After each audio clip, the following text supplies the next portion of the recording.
بسم الله الرحمن الرحيم. بسم الله الرحمن الرحيم. الحمد لله رب العالمين والعاقبة للمتقين والصلاة والسلام على أشرف الخلق والمرسلين وعلى آله وأصحابه وأتباعه أجمعين، أما بعد.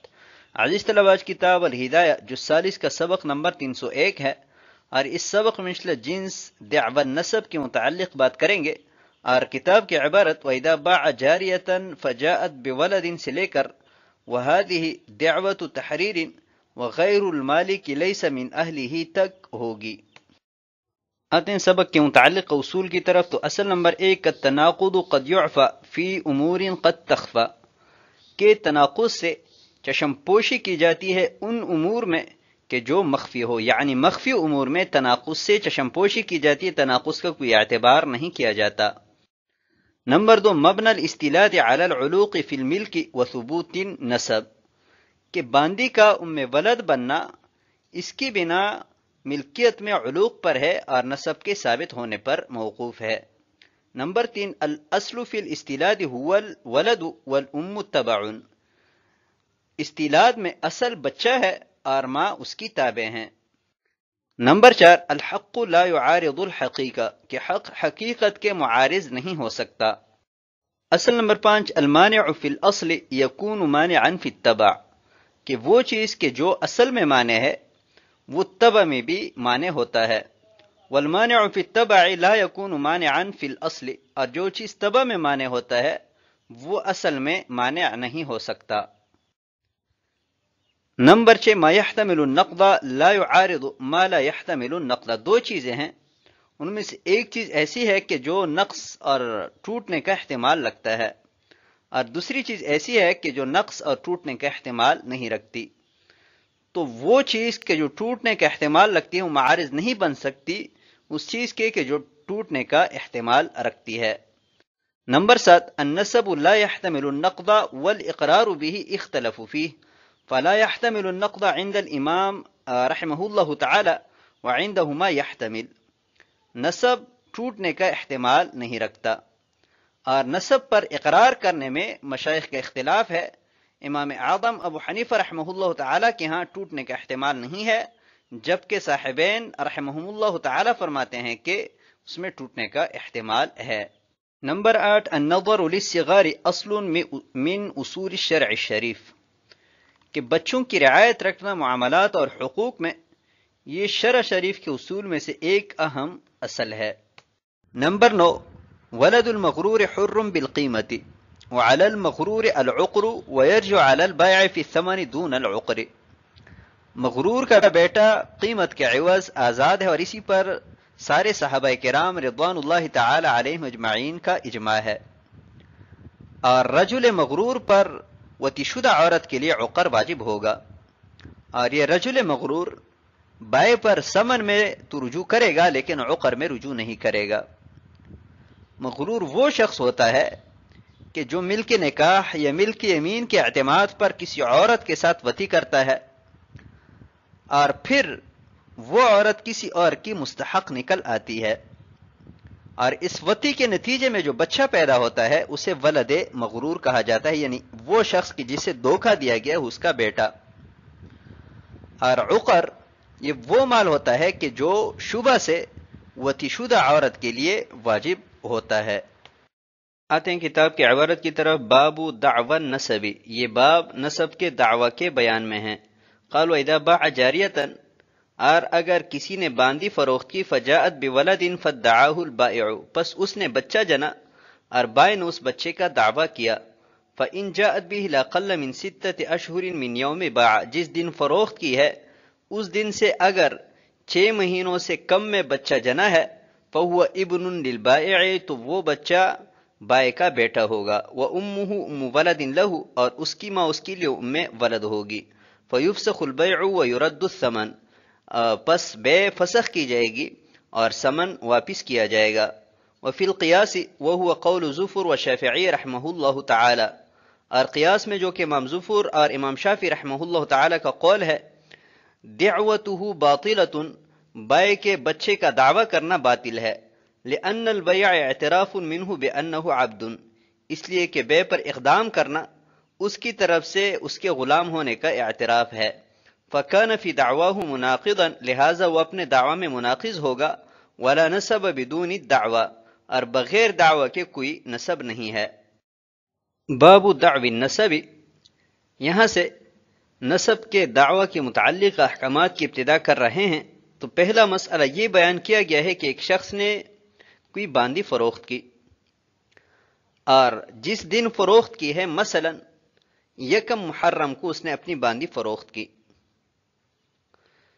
6 مہینے سے کم مدت میں اس باندی نے مشتری کے پاس بچہ جنا، اور بائے نے اس بچے کا دعویٰ کیا کہ یہ میرا ہے۔ ابھی یہ بچہ بائے کی طرف منسوب ہوگا کہ نہیں، تو اس میں 2 جہات ہے، ایک جہت استحسان اور ایک جہت قیاس۔ جہت استحسان تو یہ ہے کہ یہ بچہ بائے کا بیٹا ہوگا، اور اس کی جو ماں ہے یعنی باندی، وہ اس کے لیے ام ولد بن جائے گی، اور بائے مشتری کے مابین جو عقد ہوا ہے وہ فسخ کر دیا جائے گا، بائے مشتری کو ثمن واپس کر دے گا۔ اور جہت قیاس یہ ہے کہ بائے نے جو نسب کا دعویٰ کیا ہے، دعویٰ باطل ہے، اور یہ امام ظفر امام شافعی رحمہ اللہ تعالی کا قول ہے۔ لأن البيع اعتراف منه بأنه عبد، یہ جہت قیاس کی دلیل ہے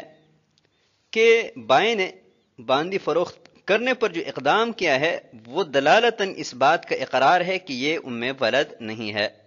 لہذا جب وہ ام ولد نہیں ہو تو اس کا بچہ بھی غلام ہوگا۔ تو دلالتاً جو اس سے اقرار ثابت ہے اس میں اور بعد میں جو دعویٰ کر رہا ہے کہ یہ غلام میرا بیٹا ہے، دونوں میں تناقض ہے، اور جب مدعی کے دعویٰ میں تناقض آ جائے تو وہ غیر مسموع ہوتا ہے، قاضی صاحب اس کا دعویٰ نہیں سنیں گے۔ لہذا جب اس کا دعویٰ باطل ہوا تو بغیر دعویٰ کے کوئی نسب ثابت نہیں ہوتا، لہذا یہ غلام بائے کا بیٹا شمار نہیں ہوگا۔ آتے ہیں اگلی عبارت کی طرف۔ وجہ الاستحسان ان اتصال العلوق بملکہ شہادت ظاہرۃ علی کونہ من، اور وجہ استحسان یہ ہے کہ علوق کا اس کی ملکیت کے ساتھ متصل ہونا بچے کا اس سے ہونے کی ظاہری گواہی ہے۔ لأن الظاہر عدم الزنا، اس لیے کہ ظاہر زنا کا نہ ہونا ہے۔ ومبنى النسب علی الخفاء، اور نسب کا مبنی یہ خفا پر ہے۔ فیعفى فیہ التناقض، لہذا اس میں تناقض سے چشم پوشی کی جائے گی۔ وَإِذَا صَحَّتِ الدِّعْوَةُ اسْتَنَدَتْ إِلَى وَقْتِ الْعُلُوقِ، لہذا جب دعوی نسب درست ہوا تو اس کی نسبت علوق کے وقت کی طرف کی جائے گی۔ فَتَبَيَّنَ أَنَّهُ بَاعَ أُمَّ وَلَدِهِ، لہذا ظاہر ہوا کہ اس نے اپنی ام ولد فروخت کی۔ فَيُفْسَخُ الْبَيْعُ، لہذا بے فسخ کی جائے گی۔ لِأَنَّ بَيْعَ أُمِّ الْوَلَدِ لَا يَجُوزُ، اس لیے کہ ام ولد کو فروخت کرنا جائز نہیں ہے۔ وَيَرُدُّ الثَّمَنَ، اور ثمن واپس کرے گا۔ لِأَنَّهُ قَبَضَهُ بِغَيْرِ حَقٍّ، اس لیے کہ اس نے بغیر حق کے اس پر قبضہ کیا ہے۔ قال وَإِنِ ادَّعَاهُ الْمُشْتَرِي مَعَ دِعْوَةِ الْبَائِعِ أَوْ بَعْدَهَا، اور اگر مشتری نے اس بچے کا بائع کے دعوی کے ساتھ دعویٰ کیا، او بعدہ، یا اس کے بعد دعویٰ کیا، فَدِعْوَةُ الْبَائِعِ أَوْلَى، تو بائع کا دعویٰ مقدم ہوگا۔ لِأَنَّهَا أَسْبَقُ، اس لیے کہ اس کا دعویٰ پہلے ہے۔ لِاسْتِنَادِهَا إِلَى وَقْتِ الْعُلُوقِ، کیونکہ وہ علوق کے وقت کی طرف منسوب ہے۔ وَهَذِهِ دِعْوَةُ اسْتِيلَادٍ، اور یہ استیلاد کا دعویٰ ہے۔ وجہ الاستحسان، پہلے جہت استحسان بیان کیا گیا کہ وہ بچہ بائے کا بیٹا ہوگا اور اس کی ماں اس کے لیے ام ولد ہوگی۔ یہاں سے دلیل استحسان بیان کر رہے ہیں، جس کا خلاصہ یہ ہے کہ حمل کا ٹھہرنا یہ ایک مخفی معاملہ ہے، لہٰذا اس میں تناقض سے چشم پوشی کی جائے گی، تناقض کا اعتبار نہیں ہوگا۔ لہٰذا امام ظفر اور امام شافعی رحمہ اللہ تعالی نے تناقض کی وجہ سے اس کے دعوے کو جو رد کیا تھا تو وہ درست نہیں ہے، بلکہ تناقض کے باوجود بھی قاضی صاحب اس کا دعویٰ سنیں گے۔ ابھی ذہن میں سوال آ سکتا ہے کہ یہ بھی تو ممکن ہے کہ جو حمل ٹھہرا ہے یہ زنا سے ہو، یعنی بائے نے فروخت کرنے کے بعد زنا کیا ہو اور اس زنا سے حمل ٹھہرا ہو، تو تو اس کا جواب یہ ہے کہ ظاہر یہی ہے کہ زنا نہیں ہے، کیونکہ حدیث مبارکہ میں ہمیں مسلمانوں پر اچھا گمان کرنے کا حکم دیا گیا ہے۔ تو ان احادیث کو مد نظر رکھتے ہوئے ہم نے اس علوق کی نسبت اس کی ملکیت کی طرف کی کہ جب یہ باندھی اس کی مملوکہ تھی اس حال میں دونوں کا ملاپ ہوا تھا اور یہ حمل اس سے ٹھہرا ہے۔ وَإِذَا صَحَّتِ الدَّعْوَةُ صاحب ہدایہ فرماتے ہیں کہ سابقہ تقریر میں یہ بات ثابت کی گئی کہ بائے کا دعوی نسب یہ درست ہے، لہٰذا ابھی ہم اس کی نسبت علوق کے وقت کی طرف کریں گے کہ یہ بچہ جو ہے اس کا نسب اس سے اسی وقت سے ثابت ہے کہ جس وقت یہ حمل ٹھہر رہا تھا، اور اس نے اپنے ام ولد فروخت کی، کیونکہ جب حمل ٹھہر گیا تو وہ باندی جو ہے ام ولد بن گئی، اور ام ولد کو فروخت کرنا شرعاً جائز نہیں ہے، لہٰذا بے فسخ کی جائے گی، اور بائے کو حکم دیا جائے گا کہ آپ نے چونکہ سمن بغیر حق کے قبضہ کیا ہے لہٰذا آپ سمن مشتری کو واپس کریں۔ قال وَإِنِ ادَّعَاهُ الْمُشْتَرِ مَعَ دَعْوَةِ الْبَائِعِ، اس عبارت میں یہ مسئلہ بیان کر رہے ہیں کہ مشتری نے بائع کے دعویٰ کے ساتھ یا اس کے بعد اس بچے کے نسب کا دعویٰ کیا تو بائع کا دعویٰ بہر صورت مقدم ہوگا، چاہے مشتری اس کے ساتھ دعویٰ کریں یا اس کے بعد دعویٰ کریں، اس لیے کہ بائع کا دعویٰ علوق کے وقت کی طرف منسوب ہے جیسا کہ پہلے بیان کیا گیا، لہٰذا اس اعتبار سے اس کا دعویٰ مشتری کے دعویٰ سے مقدم ہے اور اس کی ملکیت مشتری کی ملکیت سے مقدم ہے، اس لیے کہا گیا کہ بائع کا دعویٰ بہر صورت مشتری کے دعویٰ سے مقدم ہے۔ وَهَذِهِ دَعْوَةُ الْإِسْتِلَادِ، یہاں سے ایک سوال مقدر کا جواب ہے۔ سوال یہ ہے کہ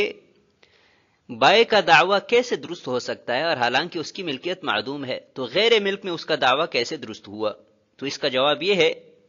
کہ بائع کا جو دعویٰ ہے وہ دعویٰ استیلاد ہے، ام ولد بنانے کا دعویٰ ہے، اور اس کے لیے حقیقت ملک کا ہونا ضروری نہیں ہے، لہٰذا بائع کا دعویٰ درست ہے۔ آتے ہیں اگلے عبارت کی طرف، قال وَإِن جَاءَتْ بِهِ لِأَكْثَرَ مِن سَنَتَيْنِ مِن وَقْتِ الْبَيْعِ لَمْ تَصِحَّ دَعْوَةُ الْبَائِعِ، اور اگر باندی نے فروخت کرنے کے وقت سے 2 سال سے زیادہ میں بچہ جنا، لم تصح دعوت البائع، تو بائع کا دعوی نسب درست نہیں ہوگا، لأنه لم يوجد اتصال العلوق بملکه تيقنا، اس لیے کہ یقینی طور پر اس کی ملکیت کے ساتھ علوق کا متصل ہونا نہیں پایا گیا، وهو الشاہد والحجہ، اور حال یہ ہے کہ یہی شاہد اور حجت تھی،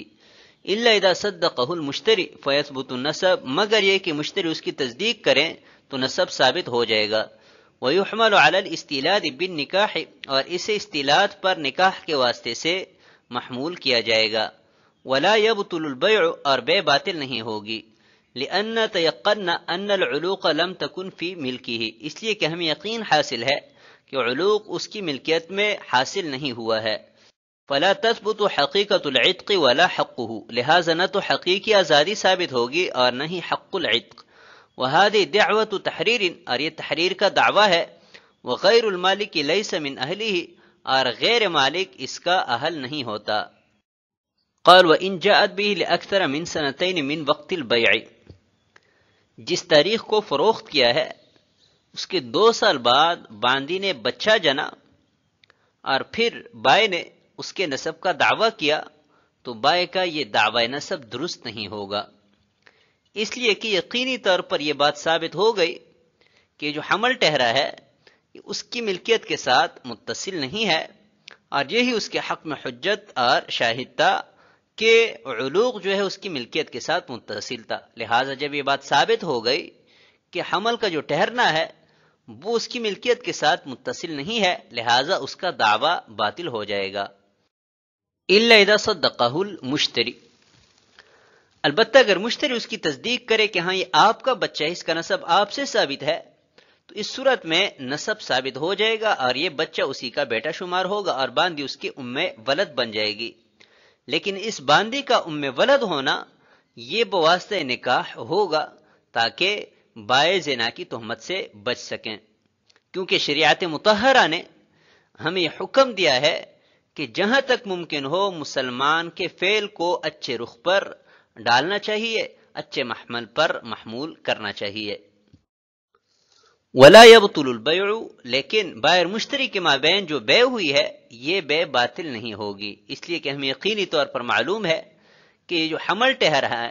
یہ اس کی ملکیت میں نہیں ٹھہرا بلکہ مشتری کی ملکیت میں ٹھہرا ہے، تو اس وجہ سے اس نے اپنی ام ولد فروخت نہیں کی ہے بلکہ خالص باندی فروخت کی تھی، اور خالص باندی کا فروخت کرنا جائز، اس میں شرعاً کوئی قباحت نہیں ہے، اگرچہ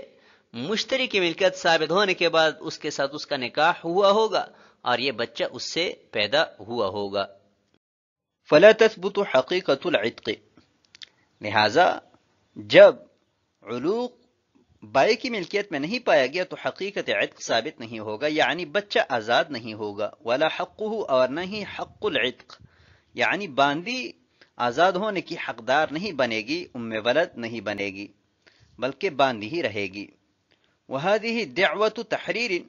صاحب ہدایہ فرماتے ہیں کہ بائے نے جو دعویٰ کیا ہے یہ تحریر کا دعویٰ ہے، اور دعوی تحریر کے لیے ملکیت کا ہونا ضروری ہے جو کہ یہاں پر مفقود ہے، کیونکہ بائے مالک نہیں ہے، اس کی ملکیت سے تو باندی نکل چکی ہے، لہذا